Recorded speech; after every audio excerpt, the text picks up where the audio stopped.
G'day and welcome to Mark and Sam After Work. Today I've got a video about a question I get asked periodically, and it's, I think, some will understand it, some won't. But that is black necks on your fired brass. So carbon buildup, or even before carbon buildup, just when you get some black on the fired brass. And anyone who does any reloading realizes, or even if you're just used to paying attention to what comes out or what your fired brass looks like, you know, some brass is very clean, some brass is quite dirty, and everything in between. And there's some logic that goes with that. When people are asking why is that, is it a problem, or why does it happen, or why can't I stop it happening, all that sort of stuff. Well, here's sort of a bit of a rundown on what we're actually talking about with that black on the neck, and sometimes even further down, of your fired brass. It is unburned powder, but it is black because it's it's poorly burned powder also. And it comes from the fact that when a round is fired, when it goes bang, that pressure, as much as it happens, you know, instantly in the blink of an eye, as far as us and our human time spectrum shows, it actually is a whole process. It has to actually fires the primer, which then ignites, or basically what it does, it starts the burning of the powder. And what that is, as I've explained before, and how gunpowder works, is that turns into, where it heats it up, it turns it into a fluid, which turns into a gas, and then the gas burns, and that transfers the heat, and you get the heat transfer and this expansion as it travels up the case, that creating pressure and forces the bullet out, and that expanding pressure of that burning gas pushes the bullet out the end, and that's where all our energy comes from.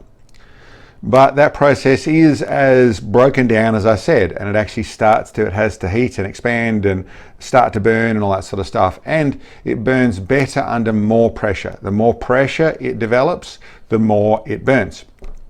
So, and the faster it burns. So that's why it's generally all happened very, very quickly, in under a millisecond, and almost prior to the bullet releasing, not quite, just as the bullet's released and hitting the lands and all that sort of stuff. And there's all those reasons as to why pressure changes from things. But in that first moment of movement, what actually happens is a tiny bit of gas, of the expanding gas, that gets out. And this isn't in the full burn where it burned very clearly and super hot and all that sort of stuff. It's in the lower pressure side of the burning, so that's why it's black and sooty. A bit like something running efficiently, it doesn't burn thoroughly, so it needs a lot of carbon. Well, that's what actually a bit of that gas gets out. If you look at some of the muzzle brake videos we've done, and some videos on ultra high speed or slow motion footage at the muzzle, you'll see that prior to the bullet coming out, there's a little bit of smoke, a little bit of the combustion gases getting out in front. And that's because when this first starts to release, some of the gas comes out and actually sneaks around the bullet before the bullet's sealed in the lands. There's also some of it that comes back and around, goes down in between the neck of the brass, and even sometimes in between the neck of the brass and in between the shoulder. So it'll actually come down through there. A certain amount of that gas can go to that place. And that's what you're actually seeing. That means that there's this only semi-burnt gunpowder that ends up around the neck of the case, and once the pressure builds up properly, then the case comes out and traps it, stamps into it, and that's why it's stuck on the outside here, because it gets trapped as the case reaches full pressure, and then fully expands the neck to seal to the front of your chamber, and that stops the gas from traveling. But just prior to that, there's this other gas that's moved around the place. So that's what the carbon is. But then why is it that some is really dirty, some's a little bit dirty, and some's not there at all? There's a few details that go with it. One is the burn rate and the pressure that you're building up in your case. So some people, and I've heard a few times mention, I'm putting too much powder in because I'm getting black on the front of it. Well, it's actually a little bit the opposite. A little bit the opposite. If you don't create enough pressure fast enough, the neck doesn't expand fast enough, and it can let more of that gas get down the hole, more of that semi-burnt gunpowder get in behind it. So sometimes underloading can cause this problem. The other side of things is you'll rarely see it on a crimped case. When it's crimped, so it's crimped to the bullet, that means it creates more pressure to break that seal. So once again, that extra micro milliseconds, macroseconds, whatever they're called, when you get down to that really, really small side of things, the time side of things, with that little bit of crimping, creates that little bit more pressure build up, so it creates a little bit more the expansion to seal, the gas doesn't go that far, that sort of stuff, so it can help on that. Not going to necessarily increase accuracy in a centerfire cartridge.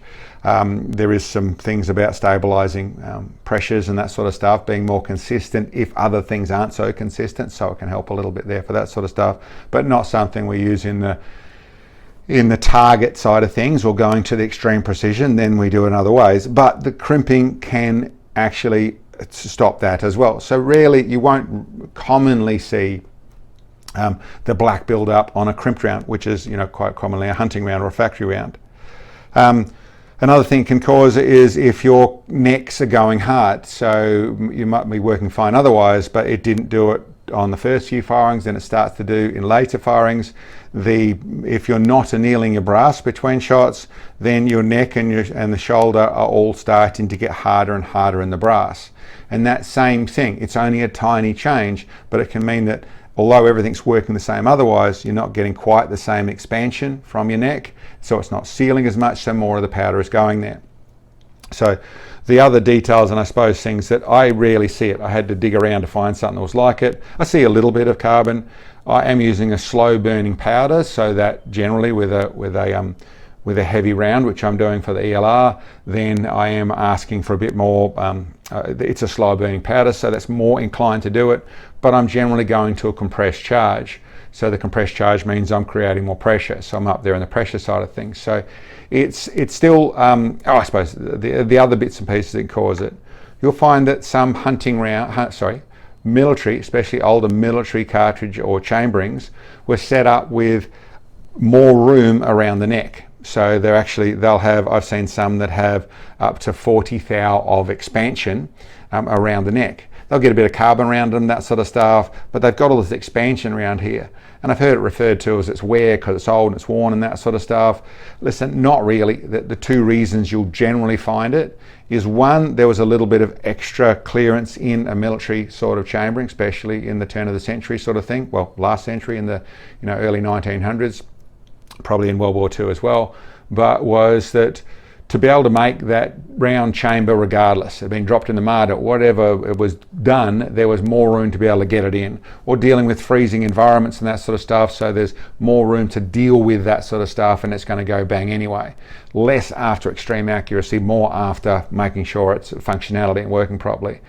The other side of things is during military period or during war periods like that, where a lot of firearms are made, and when there's all sorts of companies doing this machining and really pushing things through, some of the machining tolerances open out. Some things get a little bit more worn, some things don't have quite the same tolerances, because simply how much they were trying to do at that time. So they end up with bigger clearances, so it can cause that.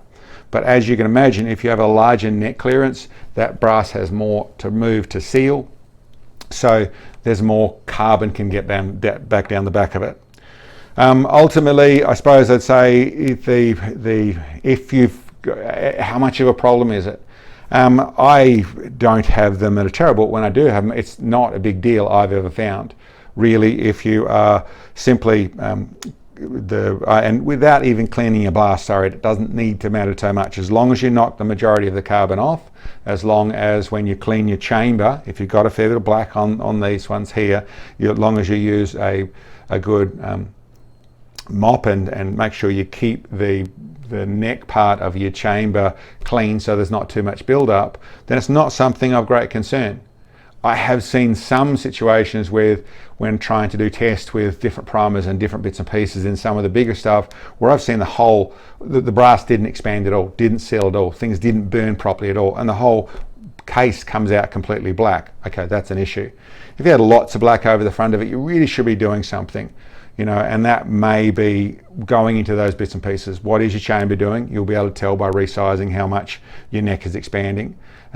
What is your brass? It might be really old, hard brass, or just really hard brass. Maybe it's to do with the brass, and maybe you're just trying to run it too low. Maybe changing your powder over and doing it a different way, so you can get a similar thing by just changing your powder to a slightly faster burning powder. All sorts of little bits and pieces, but largely if there's a bit there, it's just not like your mates, but it's nothing more than a wipe around the neck with a cleaning rag or a little bit of I sometimes use when they're dirty and older and I want to get them clean, I'll sometimes go with an old Scotch-Brite pad with a little bit of the cleaning oil on it, and just do a quick little rub on the neck like that before I do the resize.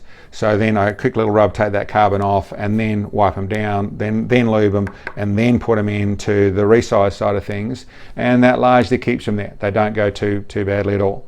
And of course, the other thing is, for some guys that are trying to get a lot of life out of the brass, they're trying to run pretty low, that sort of stuff, then annealing might be your answer. Going through and doing annealing to soften it up, so let that brass expand again, may be the answer that you've got. And yeah, there are some guys that, you know, run a low charge and run, I know a 223 guy, and he said that he'd had the same 200 rounds that he plays with over the last 20 years, which is amazing to think. And how many firings that is, I couldn't tell you, but he never runs it hot, never runs it too hard. He loses the odd bit of brass and replaces and that sort of stuff, but you can do that. And he wasn't annealing either, so that was still a testament to that little rifle and how things were running. But all those things keep in mind. Maybe annealing, maybe case sizing, maybe it doesn't matter. Maybe just a little wipe occasionally and don't let a build-up happen, it'll all be fine. Anyway guys, that's what I can tell you that one. I'm sure there's a lot of other people that have got some other suggestions to put to that, so read through the comments down there. There might be other bits and pieces. That's my experience of it and my knowledge on it. Hope you like the video. Thanks for checking in. Catch you next time.